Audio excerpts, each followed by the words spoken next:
Good morning and good afternoon. Welcome to the Weekend Wellness Hour. Today, we are going to be looking at energy, our energy around us, our vibrational energy, frequency. And we're going to be doing that with a friend of mine, Susan Hayward, who I met last year, sometime 2020. We're both in an organization called Hope Makers. And Susan and I got to talking. I thought it would be great to have her on to share with us her unique talent, skill, and how she helps this world. So thank you so much for joining us today, Susan. Oh, Amy, thank you so much for inviting me. How fun it is, huh? This is wonderful. Now, I'm fascinated by what you do, and I'd love to hear your backstory on how you got into the energy work field. Wow. It's been quite a long time now, so sometime I forget because I come from a really bricks and mortar. I was city planner and developer, so I was very familiar with the built form and a huge energy lover from the time I was a kid, being out in nature, that nature will inform me and teach me. But when I came to Aspen, I was, and that's quite a long time ago, a number of decades. I got involved with energy healing very quickly because I was exposed to, I guess, what I'd call all things spiritual from the very get-go. This was a instrumental community in Native American healing, in astrological stuff, in things energy, in all kinds of things nutritional. And so I really started exploring a number of venues. But at one point, I had an experience with my children when basically everything stopped in the moment because I yelled at my kids. Now, I had my kids when I was a little older. So I was so in love. Having these children was like the most important thing to me. And I heard myself yell at them. But in that moment, it was my mother's voice. It was my mother's intonation and all of that energy. And I was so shocked because these two kids were everything to me. Yeah. And I said out loud, "This stops with me." And it was one of those very elongated moments, like literally things stopped. And it was as if windows in the back of my head opened and I began to perceive energy in a way I had never perceived before. But what was so crazy is I opened up the gateway and subsequently met a number of people who were energy healers and trained me in different ways. But when I say this stops with me, I work at a cellular level as an etheric surgeon, which means I have access to your energy blueprint. So the genetic issues, such as all the energy around my mother, can literally be cleared from your system. So this stopping with me literally meant that frustration, the anger, whatever was going on with her raising her children did not have to echo through me in any kind of resonance. So as an etheric surgeon, I started very quickly being educated in how disease patterns, how emotional patterns, how even physiological patterns anchor in a dissonance or a less than positive energy in your body, in your mind, in your emotions, in your thought forms. And it all pretty much emerged from there. It's really fascinating because we often look at ourselves and how we respond to things, and we immediately correlate it to how we were raised. Or my mother was this way, or my father is this way. That means I'm going to be this way. Right. And we disown the ability to change that. And so hearing what you're saying, it sounds like we can shift how we behave and think and perform, as long as there's some awareness to, okay, this is the way it was. How can I shift? And is that part of how you help people transform, or am I getting that right? Well, I think you've hit it. It's as simple as awareness, which I really feel is that step to consciousness. It's awareness in the moment, in the moment, in the moment. And the challenge is that we usually don't stop long enough to be present to what is happening in our moment because we're always on that default mechanism. We're always running from a default pattern. Mhm. In that case, I heard the kids crying. And, you learn to distinguish pretty quickly what's a cry for help, what's a cry that needs, and what's just noise. And in this case, it was noise, but it triggered something in me that really wasn't even mine. That, having kids was something I was never going to do, was so not interested. And when I Really? did, it was like, oh my God, now I know love. I mean, it introduced me to love and Mhm. patience and a whole stream of Oh. emotions that I had I had no connection to prior to that. And it also, children bring you to that present moment. And Mhm. it's in that moment that we begin to experience the awareness of, wow, that didn't even feel like me. So when I started working with clients, and we can back up a little bit, when I started working with clients, one of the first things I would tell them is to take a minute and ask, is this mine? Whatever's going on in their life in that moment, is this mine? Mhm. You could be in a meeting and you're feeling resistance to something in the meeting, and it really doesn't have anything to do with you, but someone else on the team is upset about that, and you really don't care one way or the other, but you're feeling you're in resonance with that thing. Interesting. So the bigger picture of energy is really where my work took me. Mhm. And I came to that conclusion, which of course, people like Tesla knew from the very beginning, that if you want to know anything about life, you have to understand energy, vibration, and frequency. Mhm. And so we know that everything is frequency. Everything in space, light, gravity, matter, rocks, trees, people, cells, all vibrate. They all vibrate at a resonance frequency that is specific to that thing. Mhm. And the basic principles in physics is, what is the modulating amplitude of a frequency? What does that mean for me? What is that vibration? We know that the earth vibrates at 432 hertz. Mhm. We know that the human body resonates at about, I think, 7.5. We know of the Schumann resonance. We know of these different frequencies of life. And understanding that everything has its frequency, when we begin to understand that those frequencies impact our bodies on every single level, it gives us an opportunity to kind of look at life and energy in what I would call a transpersonal way, Mhm. that anything going around you is a frequency. Even someone's mood is a frequency. It has nothing to do with you, but it's a frequency. And Mhm. we can align ourselves with that transpersonal situation, that it's only a frequency, Mhm. gives us an opportunity to, as you would know, take a breath, step back from what is this all about? So it all begins with the frequency, the vibration that you're living in. When one of the other things that we know about, people talk about their energy field. Mhm. And there is an energy field around all of us, but everything coming in from television waves, radio waves, satellite waves, your telephone waves, we understand now that those are impacting our body all the time. What does that impact do to us? And from this, we've had over a number of years that have developed and energy medicine, vibrational medicine, all of these different alternative ways of approaching the healing of the body. But a lot of it's not new. A lot of it dates back to the 1800s, where they had an understanding of this.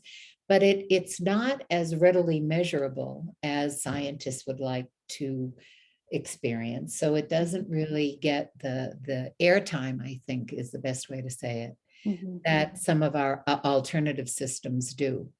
Mhm. When we begin to understand how we have, there is a, how would I want to say, a foundational organizational pattern on the planet that is the frequency of everything around you. Mhm. When we as individuals can get that frequency that both most supports our system, most supports our well-being, it's literally easier to resonate in a way that makes you feel good, makes you easy to be around, makes you more creative, helps you share more, be more, feel better. But it's really key that we begin to understand what our own frequency and our own resonance is. This organizational pattern is being interfered with through the things that we allow to happen the most in our lives, most importantly, the media, music, sound, color, pollution. All of those are going to impact the field of resonance. Again, the frequency that is happening, the vibration that's happening in our bodies. So to give you an idea of that,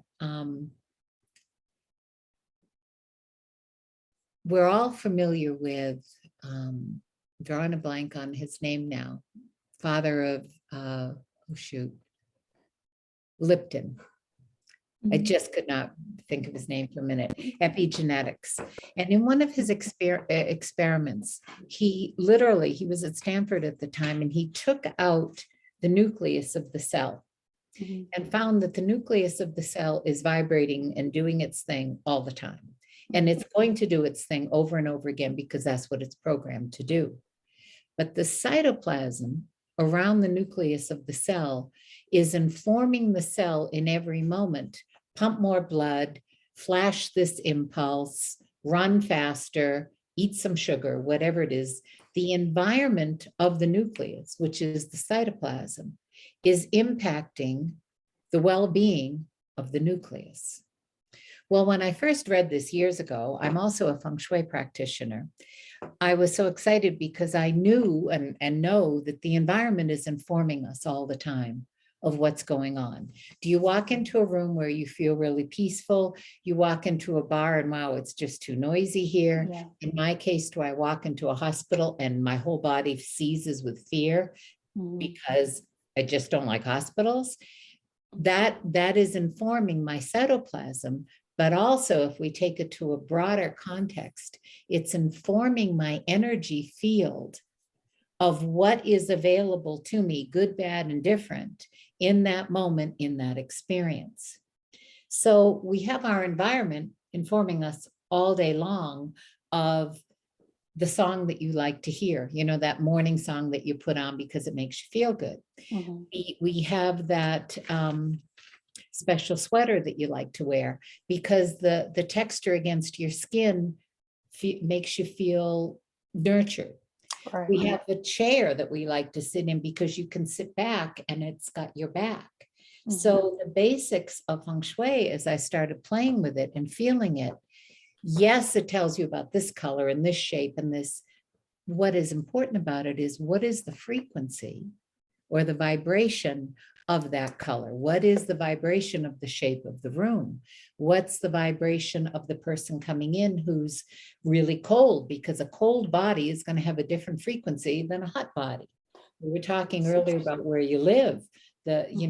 Experiencing winter is a different frequency than the jungle at this time of year. So, your body is going to respond differently. And so real quick, when you say that, so when you're looking at Feng Shui and how a room's oriented, does the frequency change based on if this cabinet is here versus on the other wall? Excellent question. And yes, it does. Okay. For instance, in Feng Shui, there are what is called the commanding positions. Okay. Your desk, your stove, and your bed are all those kind of key functions of the day. The stove, you prepare your food. The bed, you sleep and nurture. The desk, you create your commerce and interaction with the world. In every case, you want to be able to see what is happening so that you're in a commanding position. But what does that really mean to you? It means that I can relax in the vibration, that I am aware of what is happening in my space. If I'm going to a restaurant with you, I'm most most often going to take the seat where I can see the door, because my body's going to be at a more relaxed frequency if I can see what's happening. Not that anything is good or bad about the situation, just that I'll be able to respond to it more effectively, because that's where my vibration relaxes. Got it. Likewise, with color, we know, for instance, when you get your insurance for your car, if you have a red car, your insurance is higher, because red is easier to see. So the police can see a speeding red car more easily than they can a speeding white car. And insurance companies know this. So there's frequencies and vibration in color. There's frequencies and vibration in sound. There's frequencies and vibration in temperature.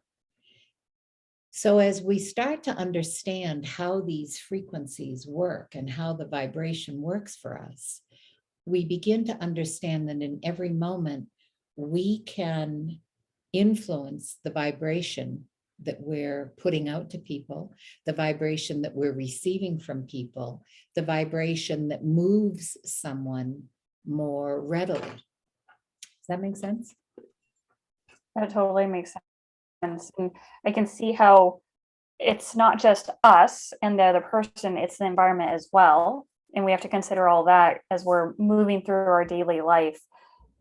And imagine if you take this approach, you're putting on these filters and looking at everything in terms of vibration, it can help guide your actions, and it can also guide how you heal as well, I can imagine, right? Absolutely. If we kind of break it down, we have the vibration of our environment.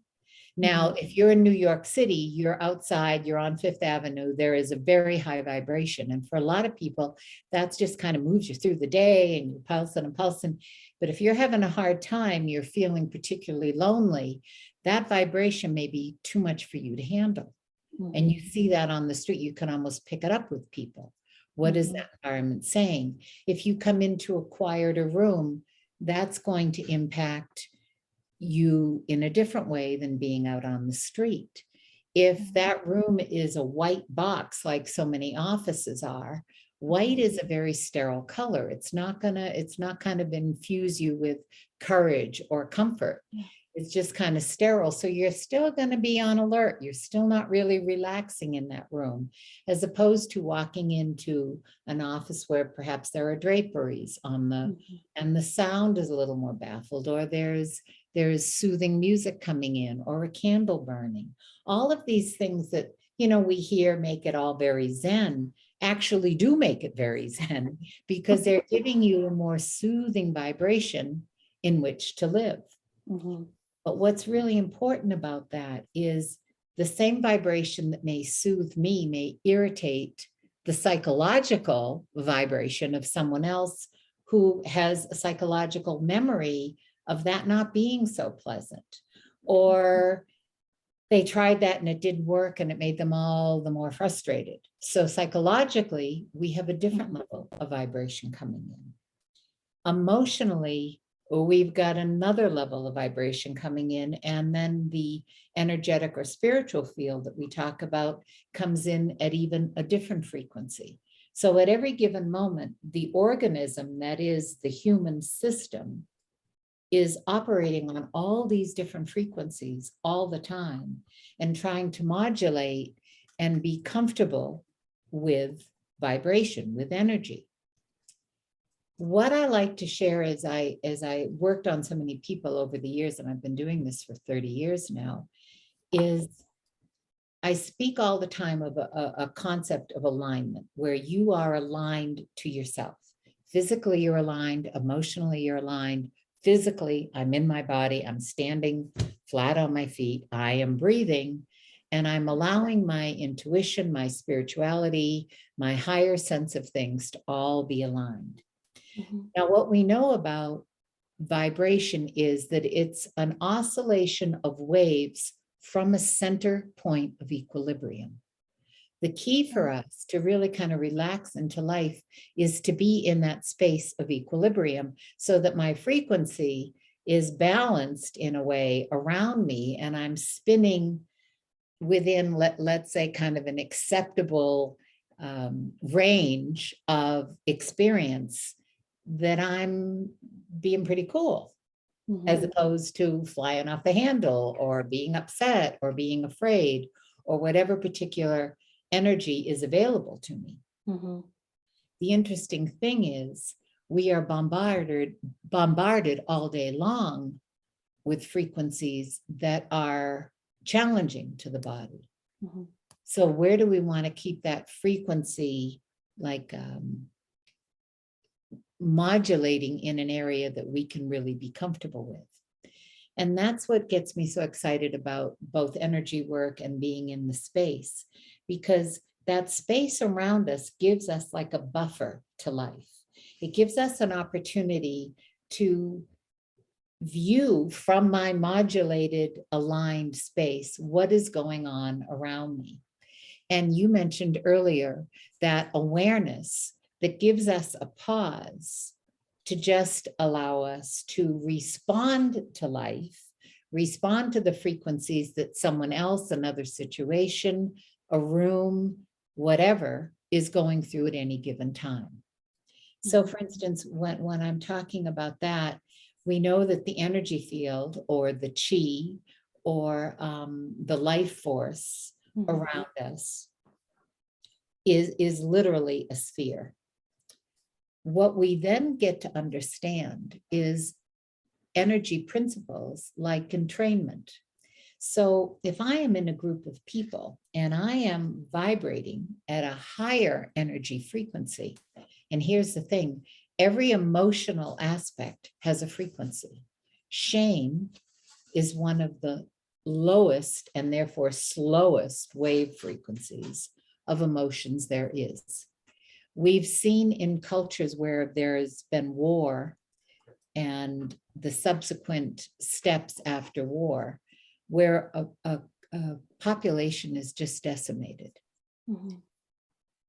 It's decimated through the shame of what has happened and those who were unable to support or protect the community. So they are left with an energetic imprint of shame. That's the lowest frequency you have. As you move up the emotional ladder of frequencies, we have joy and peace at the very top, and shame is at the very bottom.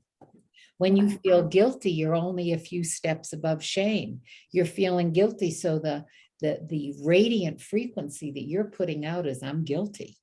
And we often see it in someone's posture, in their color, even in what is going to manifest in their bodies as physiological downloads. Keep in mind, all these systems are all interlinked. So when my emotional energy is shame, negativity, anxiety, it's a frequency in my emotions that is now translating into my physical body and the physiology. My behavior is now going to be responsive to that shame, to that guilt. Well, what kind of food goes with that? That's Cheetos. That's sugar, in my case. That is going to feed into my physiological system a low frequency food, because essentially there's no food value in those things that I've mentioned. So now I've coupled my physiology with a negative, slower vibration. My environment is most likely not going to be particularly happy because I'm not putting on dance music. I got something pretty lousy going, or I'm listening to a television show that is violent or somehow sad or high drama, which again is creating a field. And again, we're building the field around us. And I haven't picked up in the house for a while. So the sink is full of dishes and the vacuuming hasn't been done and the clothes are unfolded on my sofa. So now I've created an entire field of energy that's a very low vibration. Interesting. Overcoming that. And I was very aware of this through COVID because so many of us were holed up in our homes. Yeah. And for some people, that's 1 or 2 rooms, particularly if you live in a city. And if you have a one-bedroom apartment, you have a couple of kids, you've got all that chaos and all that frustration and all that fear in a space that is now the vibration of fear, of anxiety, of shame, of whatever the lower frequencies are. We step out into nature, and all of a sudden, the field can open up and change. The field allows air through it. And again, now wind, rocks, trees, they're all vibrating at a frequency. When we've been encouraged over the years to hug a tree, there's a real reason for that, because the tree is vibrating at its resonant frequency, which is green, healthy, sap moving through it, roots moving into the earth, and the leaves absorbing the sun to create its process, creating chlorophyll, creating all that good natural environment at a higher frequency. So one of the hugest antidotes for us to be using any time that we're not feeling good is literally to step outside, to stand on the earth, which is going to be pretty resonant at 432, which is higher than our own frequency, to keep us balanced all the time and just ground out. These are these principles. You know, we hear these principles to help you stay healthy. It's just a vibrational wave of where are we in the day on an earth frequency, on a chaotic frequency in a building, in a more subtle, you know, I'm in Colorado now. I have friends in New York. We talk regularly. I can hear in the background, it doesn't matter what time, you hear sirens on their phones all day long. That's a frequency going through the air that they are picking up consciously or unconsciously all day long, adding to the energy load in their system. So we begin to see how it's always energy. That's interesting. On every level. That's amazing. And I like the idea just stepping outside. I know in between different activities, it's always great to move around and get your body flowing, but having that little bit of nature, whether it's a plant in your room or go outside, walk in your backyard if you have it, or if you're in the city, just walk outside to get some different air. Yes. I can understand all that. Right. So when a person is looking to transform their energy, is there a process to it? Or is it something where they start with just becoming more aware? What does that process look like? Good. That's a really good question. And I would suggest that in every moment we're transforming our energy. And the more aware we become of how necessary it is, but more importantly, how fulfilling it is to be aware of our energy. Because in the moment of awareness, suddenly you're in a powerful space. So the very moment that I decide that I'm going to pay attention, everything is transformed around me.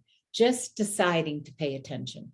We talk a lot about intention in things and visualization and all of that, but keep in mind the very decision to say, I'm going to pay attention to my life begins to kind of put all of the systems into a vibration of alert to say, okay, I'm paying attention to what's going on. In that moment, you have come into that place of alignment. Again, we talked about alignment being that space around which my vibrations are forming. Once I become aware of my thoughts. What am I thinking? Am I still obsessing over that one issue that happened this morning? What am I feeling? Am I still upset about the one incident that I'm still thinking about that happened this morning? And how is my body moving?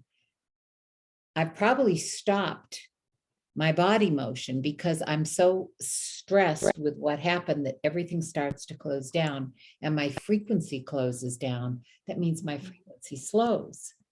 Now, I love saying this to you because this is your expertise, but the first thing you do is breathe. The very first thing you do is take a breath. And then I suggest another 1 or 3 or 4 or 10 to just bring you back into the moment that I'm breathing here now, and I've decided to be aware. Mhm. Now, getting involved with a more efficient, long-term, everyday, I'm going to transform, I'm going to get out of this, still starts with that first step of saying, there has to be a change. Yeah. I really do choose to have more life and more joy in my life and in my experience. What is that going to look like? So it's an awareness situation. When I understand that everything around me is frequencies, then I get to kind of take inventory of my life. So if I'm sitting in that living room we talked about earlier, where the laundry's there and the Cheetos are there and the empty cans of whatever there, the first thing I may want to do is just clean up my environment and create an environment that is going to support me and whatever I want to do. Throughout this cleaning, I'm breathing the whole time, because that is the one thing that is going to step us into a higher frequency. Breath is the primary thing. Step us into a higher frequency. Simply by breathing, I am then going to be moving my body, and I'm beginning to free myself from the slower frequencies, the slower vibrations of the pain that I'm going through, the emotional lockdown that I've experienced, because now I'm moving through space in a better, different way. The second thing we want to consider is that the space between us is always providing an opportunity to make a decision about something differently. Again, because I'm taking a breath and then another breath and then another breath, I'm very aware that between you and I, there is a space. And in this situation, that space gives me an opportunity to converse. It gives me an opportunity to hear what you're saying, to provide you with an answer, to not talk at all. But I become aware of the space around me. We can take it another step and become aware of what I'm putting in my body in terms of food and frequency there. That's another frequency. Okay. Meditation, we know, and I'm talking kind of generally about meditation, we know is one of those ways we access different frequencies in the brain, from the delta waves to the gamma waves and everything in between. Those are another opportunity for shifting frequencies within our field by meditating and allowing the brain to just seek another vibrational space of wellness. Okay. It's interesting. I like the idea of using meditation to change to a different vibration or frequency. It's like you're an active participant in it instead of just thinking that life happens to us. We're taking a more proactive role. Absolutely. Meditation, movement, dance. I have a dance party pretty much every night because music is going to move me from one frequency to another. Keep in mind, the whole time that we are looking to transform, what has happened in our bodies, if it's an illness, it's locked in our physiology. If it's an emotional trauma, it's locked in the tissues and the cells. If it's a mental situation, we've got thought patterns that have locked into the same frequency. You know, you hear the concept, oh, she's playing her old tapes again. Yeah, literally. The same frequency is rolling around in your body. So the one step to transforming where you are is first saying you're going to transform, but now you have to interrupt the old system that is locked down in a frequency, you know, it's been arrested in a frequency of less than. And that can be less than love, less than joy, less than harmony, less than the amount of money that you need, less than the partnership you want. We want to move and break this lower frequency into higher frequency states of being. One of the things that's so fun is that when we understand this, years ago when I was doing these energy classes, I used to come up with crazy teaching techniques, and I got a couple Barbie dolls, and I had this Christmas decoration stuff, but it was a metallic that you kind of weave through the tree and it looked pretty. But when it wasn't, it was just this ball of like congested metal ribbon. And I put that around one Barbie to indicate that that's the frequency that that Barbie is living in. She's stuck in what is really like metal ribbon around her body. Same thoughts, same emotions, probably the same diet, same energy field in her house, probably the same music, probably the same TV shows, on and on and on. So she was captive. What was so crazy though is I held that Barbie next to this Barbie. This is a resonance field. The Barbie with the metal wire around her is literally holding a resonance field of what we can say pretty much less than on every checkpoint. Less than. You stand in her field and you're going to kind of be zapped by that frequency. Yeah. So it brings us to the energetic vibrational principle of entrainment. We often hear in the success books that, you know, you're a product of the 5 people you hang out with. Yes. Well, that's another issue of resonance, because chances are if they're successful and busy out there, they're taking care of themselves. They've probably worked out. They're definitely breathing. They're most obviously meditating, because that's what you're supposed to do. They're feeling good about themselves. They're wearing something they like. They're probably coming from a nice home that's clean and organized, if nothing else. They have a higher frequency, and their resonance, the energy that revolves around them, is very attractive. You want to be around the highest frequency that is available to you at any time. You want to be engaging in the highest resonance. The principle of entrainment is basically that the higher heavenly body wins. So in our case, in our solar system, the entrainment factor of the sun is pretty undeniable. We've got everybody circulating the sun. But in any given moment, you can be the sun in a room. You can be the sun in a relationship or in a business meeting, because your energy field is so harmonious, so synchronized, that you are radiating out a frequency of confidence, of excitement, of new ideas, of possibility, of potential. That's what we look for in our leaders. But that's also what leaders cultivate in themselves to make sure that they're vibrating those principles, because that does attract more of the same. Right. If you look at the law of attraction, it's really it's more accurately stated as a law of vibration, because that higher vibration, when you're around someone who is in love, it's kind of fun, because they're vibrating much higher than guilt, which is way down here. Right. So they're at a higher frequency of expression in everything they do. Everything looks better. We talk about, what is it, rosy glasses, you know, you know, you're in love, so you're seeing everything through your rosy glasses. Well, you are. Yet at that time, you're also far more attractive and attracting, because your vibration is a higher attracting vibration. Right. Yeah. It completely makes sense. And you can tell when you're in the room with a group of people and someone walks in and the room shifts. You can tell they're at a different vibration than maybe everyone else. And a lot of times, if that person's positive or at a higher frequency, it brings the frequency of everyone else up, the vibration of everyone up. Absolutely. Absolutely. Absolutely. And I see this, I've worked with a lot of professional athletes. They're working on their vibration all the time.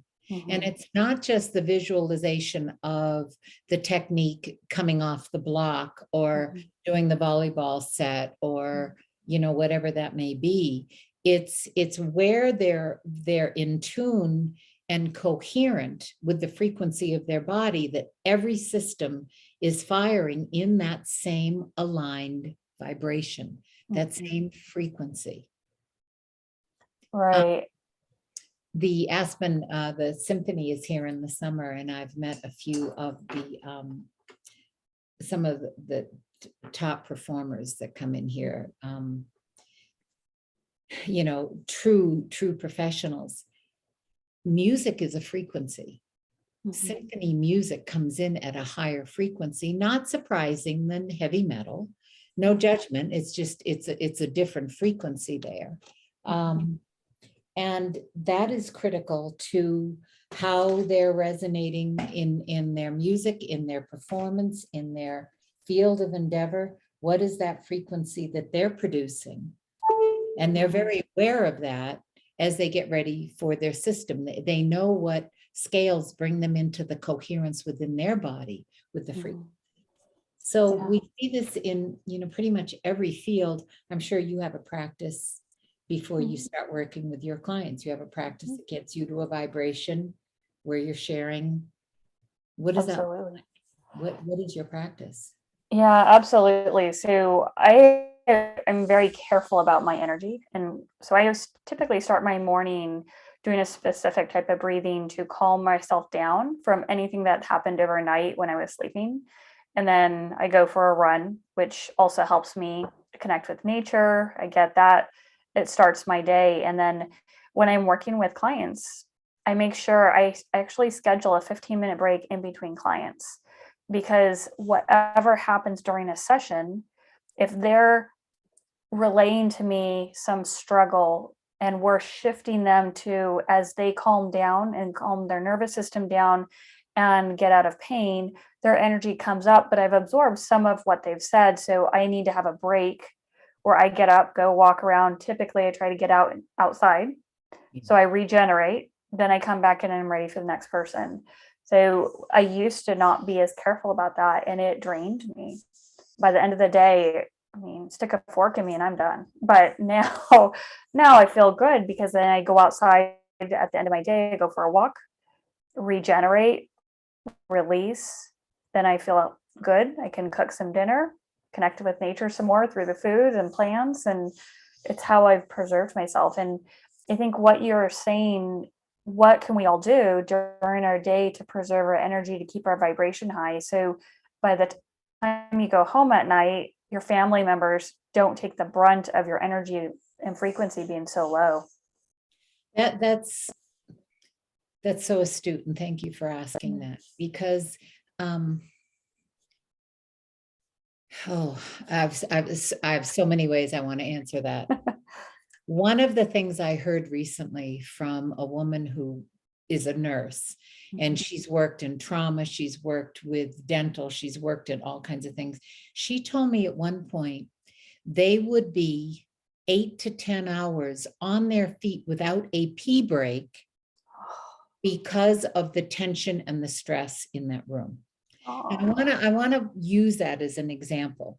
Here, this woman is in a life or death situation. So all of her is on high alert. So we know her physiology is fully charged because it has to be. Her emotions have to be single focused, only on that person with compassion and concern. But if she gets into anxiety in any way, there's no place for it to go, because she's got to stand there holding her pee. Mentally, she's got to stay focused, because there is a very specific format that has to happen. Physiologically, she's hungry, she's thirsty, and her body is in stress. This is what and during COVID, we saw this to even a higher degree.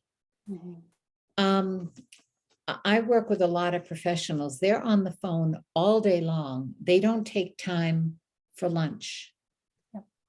I'm suggesting I have a t-shirt that says breathe. It's great shirt. You know, you got an inhale, exhale, you know, they're not breathing. They're not drinking water. They're not staying hydrated. They're not taking care. None of us are doing this to the degree that this system that is so magical and so sacred really requires a level of attention that we have failed to give it.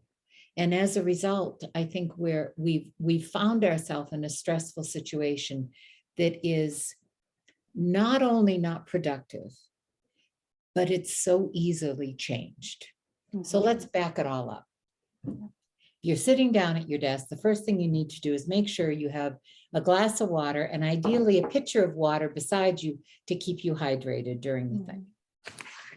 Our phones do all kinds of magical things. So setting a timer for every 30 minutes is key for no other reason to get up out of your seat and walk around, even if you are just doing jumping jacks in place for a few minutes to get your blood moving again. By all means, connecting to nature is so key.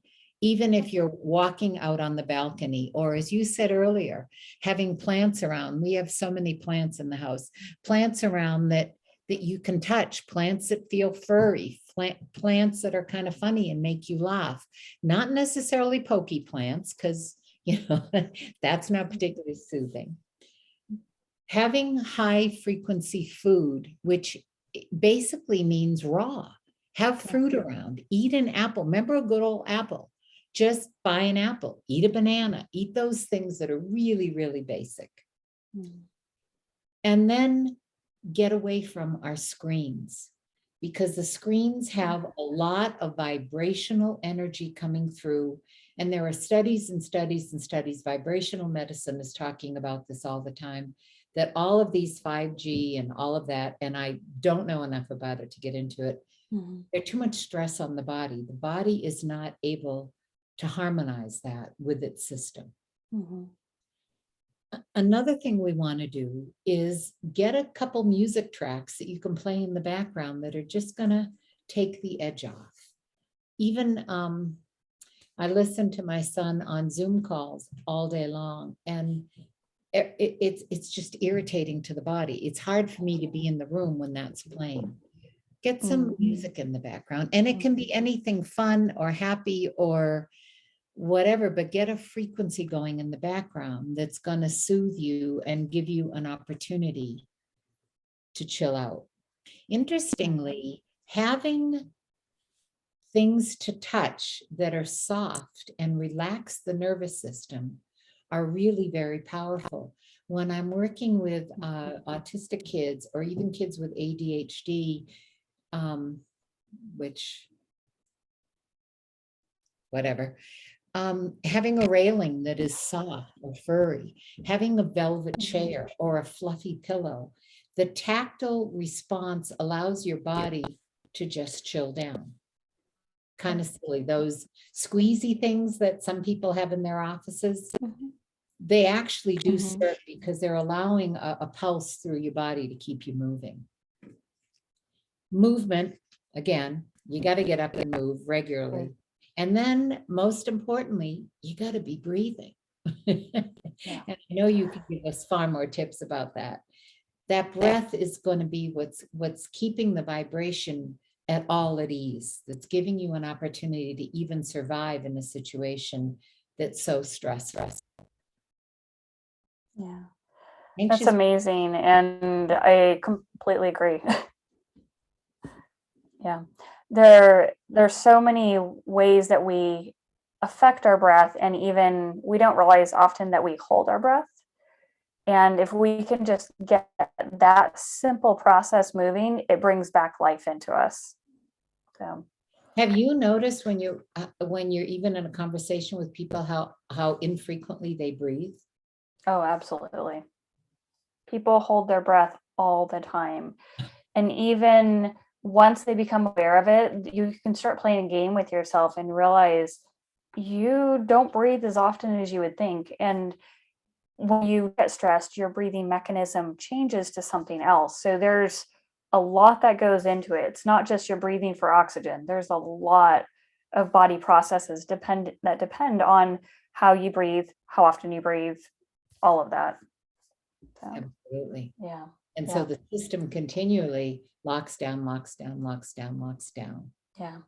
Yeah, it's amazing. And we're just about out of time here. And in this conversation, I could keep going for hours and on it with you. Unfortunately, we do have a time limit, but I want to kind of wrap up a little bit. How do people even work with you?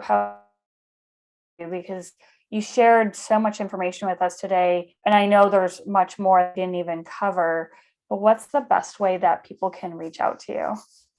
Well, the easiest way to get a hold of me is Susan at Present Now Moment. That's my website. Okay. Present Now Moment, as in right now, presentnowmoment.com. I work with people to get a sense of all of these pieces that we've talked about, so that, you know, we're all looking to be aware. We're all looking to be conscious. And there's so much power and joy being conscious and aware in the moment. And I love when we can align the space you live in and the space you work with that consciousness, because then you are protected, you're supported, you're nurtured, you're inspired. So reach out. Let's have a talk. Let's see what's going on. I work with people pretty much everything from performance and that kind of thing to issues that have really been in the way, that have crippled you, keeping you from moving forward in life. Yeah. Okay. I mean, that's amazing. So I assume, and that includes probably work-related relationships to personal relationships to maybe missions that you're trying to accomplish or discover your own purpose. So all of the above. All of the above. Okay. Right. Okay. I really appreciate it. Thank you so much for joining us today. It was such a pleasure to have you on. I literally could keep listening to you and having this conversation. So I really appreciate your time. Amy, thank you so much, and for the work you do. Thanks so very much. Thank you. Wonderful. And thank you for joining us today. We will be taking a break for the holidays for 2 weeks and then starting back up in January. So just want to wish you all happy holidays and happy New Year. Thanks. Thank you. Happy holidays.